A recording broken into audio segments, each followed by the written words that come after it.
અને એટલા માટે આપ સૌને હું વિનંતી કરું છું કે તમે પણ જો કુદરતે આપ્યું હોય ને તો આપજો. એટલા માટે કહું છું કે તમે વાવેતર કરશો ને તો એક દાણો વાવો ને એના 1000 ડુંડામાં દાણા ઉત્પન્ન ભગવાન કરીને આપે છે. એમાં પછી આપણે જોવા નથી જવું પડતું.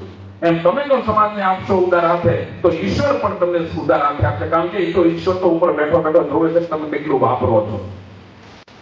ત્યારે આપ સૌને વિનંતી છે કે આ સંસ્થાને વધારે મજબૂત કરવા માટે આપ સૌ આમાં ઉદાર હાથે આગળ વધો, વિચારોથી અમારી સાથે રહ્યો. અને કોઈ તમને સ્પષ્ટતા કરી દે કે આ કઈ પદ અને ચોટી જવા માટેની યોજના જ નથી.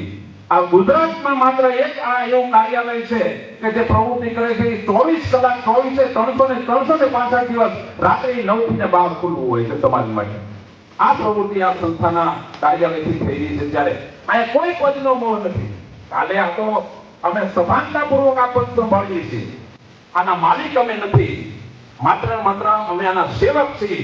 કદાચ આ કાર્ય કરવા માટે આ પદ ઉપર થઈ ગયો એટલો હરખ છે અને કાલ આ પદથી ઉતરી જાય તો એના કરતા સવાયો હરખ છે. કારણ કે આના પાયાની અંદર અમે શાખા ઉપાડવાનું કામ, બાલુભાઈ બધા સાક્ષી છે, શેરડીના શાખા બાંધવાનું કામ અમે કર્યું છે. એમાં પણ અમને આનંદ આવતો હતો અને આજે પણ એ જ ઉત્સાહ સાથે કામ કરીએ. અમારી સંસ્થાના ટ્રસ્ટીઓનો ટીમવર્કને કારણે આજે આ બધું બની રહ્યું છે ને આ શક્ય છે. પણ એ તમને અડચણ આવી છે, એ અડચણ સમાજની વચ્ચે મૂકવી. અમે પર્સનલ મળીએ છીએ ત્યારે કહે છે, વ્યક્તિગત કોઈ સામે આવીને કહેતું નથી.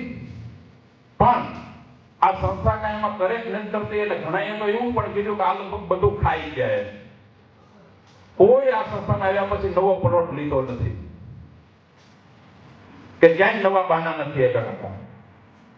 અને હું તમને કહું છું કે મહેનત તો કરીને આગળ વધવાવાળા માણસો છે, ખોટું ક્યારેય કરવું નથી.